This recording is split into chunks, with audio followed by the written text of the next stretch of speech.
നമസ്കാരം കൂട്ടുകാരെ. താലൂക്ക് തല വായനാ മത്സരത്തിലേക്ക് തിരഞ്ഞെടുക്കപ്പെട്ട ദൈവത്തിൻ്റെ അവകാശികൾ ശ്രീ പ്രേംകുമാർ അവറുടെ രചന. അതിൽ അതിര് കടക്കുന്ന താരാരാധന എന്ന ലേഖനമാണ് ഇന്ന് വായിക്കുന്നത്. ഒരു ഗ്രന്ഥശാലയുടെ വാർഷികാഘോഷം ഉദ്ഘാടനം ചെയ്യാൻ ഞാൻ പോയിരുന്നു. 75 വർഷം പിന്നിടുന്ന ഒരു ഗ്രന്ഥശാല. പ്രദേശത്തെ മുഴുവൻ ജനങ്ങളും ഒത്തുചേരുന്ന വലിയൊരു ഉത്സവാന്തരീക്ഷമായിരിക്കുമെന്ന പ്രതീക്ഷയിലാണ് അവിടെ ചെന്നത്. കൃത്യസമയത്ത് തന്നെ. പക്ഷേ സദസ്സിൽ ഗ്രന്ഥശാലയേക്കാൾ പ്രായമുള്ള കുറേ വൃദ്ധർ മാത്രം. വായനയുടെ ലഹരി അപ്പോഴും അസ്തമിച്ചു പോയിട്ടില്ലാത്ത ആ വലിയ മനുഷ്യരോടുള്ള അതിരറ്റ ആദരവ് ഉള്ളിൽ നിറച്ചുകൊണ്ട് തന്നെ ഈ നാട്ടിൽ ചെറുപ്പക്കാരാരുമില്ലേ എന്ന് ഞാൻ സംഘാടകരോട് ചോദിച്ചു. ഒരു ഗ്രന്ഥശാല എന്നത് നാടിൻ്റെ നന്മയാണ്, പുണ്യമാണ്. പട്ടിണിക്കാരായ മനുഷ്യരുടെ ഏറ്റവും വലിയ ആയുധമാണ് പുസ്തകം. അതവരുടെ പട്ടിണി മാറ്റുമെന്ന് പറഞ്ഞ മഹാനായ ബർത്തോൾഡ് ബ്രഹത്ത് ഒരു ചക്രവർത്തി അല്ലായിരുന്നെങ്കിൽ ഞാനൊരു ലൈബ്രറിയനാകുമായിരുന്നുവെന്ന് പറഞ്ഞ നെപ്പോളിയൻ, ഒരു ജീവിതകാലം മുഴുവൻ ഗ്രാമാന്തരങ്ങളിൽ വായനശാലകൾ സ്ഥാപിക്കാൻ ഓടി നടന്ന PN പണിക്കർ സാർ, ഇവരെല്ലാം ഒരു നിമിഷം എൻ്റെ ചിന്തയിലൂടെ കടന്നുപോയി. അക്ഷരത്തിൻ്റെ വെളിച്ചം വരുംകാലങ്ങളിലേക്ക് പകരേണ്ടതും അക്ഷരത്തിൻ്റെ അഗ്നിയാൽ പുതുചിന്തകൾക്ക് തീ പടർത്തേണ്ടതും നമ്മുടെ യുവാക്കളല്ലേ. പക്ഷെ അവരെയൊന്നും ഇവിടെ കാണുന്നില്ലല്ലോ. അവരൊക്കെ എവിടെ എന്നത് ഞാൻ അല്പം നിരാശയോടെ ചോദ്യം ആവർത്തിച്ചു. അപ്പോൾ സംഘാടകർ പറഞ്ഞത് കേട്ട് ശരിക്കും ഞാൻ സ്തംഭിച്ചു പോയി. തൊട്ടടുത്തുള്ള സിനിമാ തിയേറ്ററിൽ ഒരു പുതിയ ചിത്രം റിലീസ് ചെയ്യുന്നു. ചിത്രത്തിലെ നായക നടൻ്റെ കൂറ്റൻ ഫ്ലെക്സ് ബോർഡിൽ മിൽമയുടെ കവർപാൽ കൊണ്ട് പാലഭിഷേകം നടത്താൻ അവിടുത്തെ ചെറുപ്പക്കാർ പോയിരിക്കുകയാണത്രേ. ഒരു നിമിഷം ഞാൻ ചിന്തിച്ചു, എന്ത് അപഹാസ്യമാണത്. നാളത്തെ ലോകത്തിൻ്റെ സർവ്വപ്രതീക്ഷയുമായ നമ്മുടെ യുവതലമുറ ഇങ്ങനെ അധപ്പതിക്കേണ്ടവരാണോ? രാഷ്ട്ര പുനർനിർമ്മാണത്തിന് ഉപയോഗിക്കുന്ന പുതുതലമുറയുടെ ഈ ഊർജ്ജവും ശക്തിയും കർമ്മശേഷിയുമൊക്കെ ഇങ്ങനെ വഴിതെറ്റി പോകേണ്ടതാണോ? കുറച്ചു കാലം മുൻപ് ഒരു ചെറുപ്പക്കാരൻ പാലഭിഷേകത്തിനിടെ താരത്തിൻ്റെ കട്ടൗട്ടിൻ്റെ ഉയരങ്ങളിൽ നിന്ന് താഴെ വീണു മരിച്ച ദാരുണ സംഭവം ഓർമ്മയിൽ വന്നു. മറ്റ് സംസ്ഥാനങ്ങളിൽ നിന്ന് ഇതിനു മുമ്പ് ഇത്തരം വാർത്തകൾ വരുമ്പോഴും കേരളം അതിൽ നിന്ന് വഴിമാറി നടക്കുകയായിരുന്നു. രാഷ്ട്രീയം, കല, കായിക രംഗം തുടങ്ങി ഏതു മേഖലയിലും താരപരിവേഷം ലഭിക്കുന്ന വ്യക്തികളെ കേന്ദ്രീകരിച്ച് താരാരാധനയുടെ വ്യത്യസ്ത രൂപങ്ങൾ അരങ്ങ് തകർക്കുന്നുണ്ട്. എക്കാലത്തും ബൗദ്ധികമായും ചിന്താപരമായും ഔന്നിത്യമുള്ളവരായിരുന്നു മലയാളികൾ. ലോകത്തിൻ്റെ ഏത് കോണിലും ആത്മാഭിമാനത്തോടെ തലയുയർത്തി നിൽക്കാൻ മലയാളിയെ പാകപ്പെടുത്തിയതിൽ ഗ്രന്ഥശാലകളുടെയും കലാകായിക സംഘടനകളുടെയും ക്രിയാത്മകമായ പ്രവർത്തനങ്ങൾക്ക് വലിയ പങ്കുണ്ട്. അത്തരം പ്രസ്ഥാനങ്ങളും വായനാശീലവുമൊക്കെ അന്യം നിന്ന് പോകുന്നതിൻ്റെ ദുരന്തമാണ് നാം ഇന്ന് കാണുന്നത്. വ്യക്തിപൂജ ഇഷ്ടപ്പെടാതിരുന്ന കേരള സമൂഹം ഇപ്പോൾ മറ്റു നാടുകളിലേതുപോലെ വ്യക്തികേന്ദ്രിത ആഘോഷങ്ങളെ ഇഷ്ടപ്പെട്ടു തുടങ്ങിയിരിക്കുന്നു. അടുത്തിടെ ബോളിവുഡിൽ നിന്നും കേരളത്തിലെത്തിയ താരസുന്ദരിയെ കാണാൻ നമ്മുടെ ചെറുപ്പക്കാർ തിക്കിത്തിരിക്കിയത് വലിയ വാർത്തയായിരുന്നല്ലോ.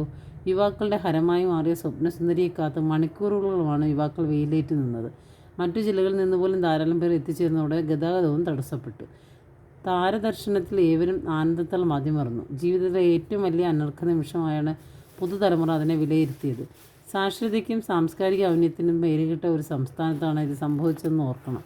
വായനയിലൂടെ നാം നേടിയെടുത്ത സാംസ്കാരിക മഹിമ തകർന്നു തുടങ്ങിയിരിക്കുക എന്നതാണ് ഇത്തരം ആഭാസകരമായ സംഭവങ്ങൾ വെളിവാക്കുന്നത്. ദൃശ്യമാധ്യമങ്ങളിലെ ആൾക്കൂട്ട കാഴ്ചകളും അമാനുഷിക നായക വേഷങ്ങളും നമ്മുടെ യുവസമൂഹത്തെ ഹരം പിടിപ്പിക്കുന്നു. താരാരാധനയും ഫാൻസ് അസോസിയേഷനുകളുമൊക്കെ ചേർന്ന് നമ്മുടെ യുവത്വത്തെ ചിന്താപരമായ പാപ്പരത്വത്തിലേക്ക് നയിച്ചിരിക്കുന്നു. ഉദാത്തമായ ചലച്ചിത്രങ്ങളും അതിലെ ഉന്നതമായ അഭിനയ മികവുമെല്ലാം മാറ്റി നിർത്തപ്പെട്ടിരുന്നു. ഉത്കൃഷ്ട കലാരൂപങ്ങൾക്കും കലാമൂല്യമുള്ള മികച്ച സിനിമകൾക്കും പകരം മൂന്നാംകിട സിനിമകളും അതിലെ നാലാംകിട അഭിനയ പ്രകടനങ്ങളും ഉദാത്ത കലാസൃഷ്ടികളായി പരിഗണിക്കുന്ന ഒരു തലമുറ വളർന്നു വരികയാണ്. സിനിമയിൽ അഭിനയിക്കുന്നവർ സാധാരണ മനുഷ്യരാണെന്ന ചിന്ത ഇല്ലാതാകുന്നു. അവരെ അമാനുഷ്യരായി കാണുന്നു. അവർക്ക് പൂജബിംബങ്ങളുടെ പരിവേഷം നൽകുകയും ദർശനത്തിനായി എന്നോണം പടുകൂറ്റൻ കട്ടൗട്ടുകൾ ഒരുക്കി അതിൽ പാലഭിഷേകം നടത്തി സായുജ്യം അടയുകയും ചെയ്യുന്നു. സിനിമ എന്നത് സാങ്കേതികവിദ്യയുടെ അനന്ത സാധ്യതയുള്ള ഒരു കലയാണ്. സംവിധായകർ, തിരക്കഥാകൃത്തുക്കൾ, ഛായാഗ്രാഹകർ, മറ്റു സാങ്കേതിക വിദഗ്ധർ തുടങ്ങി ഒട്ടനവധി പ്രതിഭാധനന്മാരുടെ കഠിന പ്രയത്നത്തിലൂടെയാണ് ഒരു സിനിമ രൂപപ്പെടുന്നത്. ആത്മസമർപ്പണത്തിലൂടെ ഒരു വലിയ സംഘം പ്രതിഭാശാലികൾ ഒരുക്കുന്ന വിസ്മയ കാഴ്ചകൾ പ്രേക്ഷകരെ അത്ഭുതപരതന്ത്രരാക്കുന്നു. എന്നാൽ ആത്യന്തികമായി അതിൻ്റെ ഗുണഫലം മുഴുവൻ ലഭിക്കുന്നത് സിനിമയിലെ അഭിനേതാക്കൾക്കാണ്. അപാരമായ താരപരിവേഷം അനായാസം അവരിലേക്ക് വന്നു ചേരുന്നു. കഥകളി, കൂടിയാട്ടം, നാടകം തുടങ്ങി ശ്രേഷ്ഠ കലകളാൽ സമ്പന്നമാണ് നമ്മുടെ നാട്. കലയെ പ്രാണവായുവായി കരുതുന്ന അഭിനയ മികവിൻ്റെയും അർപ്പണബോധത്തിൻ്റെയും ഒക്കെ പ്രതീകങ്ങളായ അതുല്യ കലാകാരന്മാർ ഒട്ടനവധി ആ മേഖലയിലുണ്ട്. മുഖത്തിൻ്റെ ഒരു ഭാഗം കൊണ്ട് ഒരു ഭാവവും മറുഭാഗം കൊണ്ട് മറ്റൊരു ഭാവവും ഒരേ സമയം അനായാസം അവതരിപ്പിക്കാൻ കഴിവുള്ളവർ. നിമിഷത്തിൻ്റെ ദശാംശങ്ങളും നവരസങ്ങളും മുഖത്ത് മിന്നി അറിയുന്നതും ഒരു ശലഭം പറന്നുവെന്ന് അഗ്നികുണ്ഡത്തിൽ വീണ് ജ്വലിക്കുന്നത്, കണ്ണുകളുടെയും വിരലുകളുടെയും ചെറുചലങ്ങൾ കൂടി കാട്ടുന്നതും കൈലാസപർവ്വതം അതിൻ്റെ എല്ലാ സമഗ്രതയും കൂടി കൈകളിൽ അമ്മാനമാടുന്നതുമൊക്കെ നേരിൽ കണ്ടിട്ടുണ്ട്. അമാനുഷിക കഥാപാത്രങ്ങളുടെയും സന്ദർഭങ്ങളുടെയും അസാധാരണ ഭാവം നടൻ്റെ ചതുർവിധാഭിനയത്തിലൂടെ എല്ലാ സൂക്ഷ്മവംശങ്ങളും ആർക്കും മനസ്സിലാവും വിധം അഭിനയിച്ച് കാട്ടുന്ന ഒട്ടനവധി തീക്ഷ്ണശാലികളായ നാട്യകുലപതികളുടെ അപാര സർഗ്ഗവൈഭവവും നേരിൽ കാണാൻ ഭാഗ്യമുണ്ടായിട്ടുണ്ട്. ഒരു ടെക്നോളജിയുടെയും പിൻബലമില്ലാതെ അഭിനയത്തിൻ്റെ അനന്തവിസ്മയം തീർക്കാൻ കഴിയുന്നവർ, ഒരായുസ് മുഴുവൻ കലയ്ക്കായി ഒഴിഞ്ഞു വെച്ചവർ. പക്ഷേ ആ മഹാപ്രകടനങ്ങളൊക്കെ രംഗവേദിയുടെ പരിമിതികൾക്കുള്ളിലായി പോകുന്നതിനാൽ ആ ലോകോത്തര നടന്മാർക്കൊന്നും ലഭിക്കാത്ത അംഗീകാരവും പ്രശസ്തിയും താരപ്രഭയുമൊക്കെയാണ് സിനിമയിലോ ടെലിവിഷനിലോ ഒന്ന് മുഖം കാണിക്കുന്നവർക്ക് പോലും ലഭിക്കുന്നത്. പ്രേക്ഷക ഹൃദയങ്ങൾ അവർ വിഗ്രഹങ്ങളായി പ്രതിഷ്ഠിക്കപ്പെടുന്നു.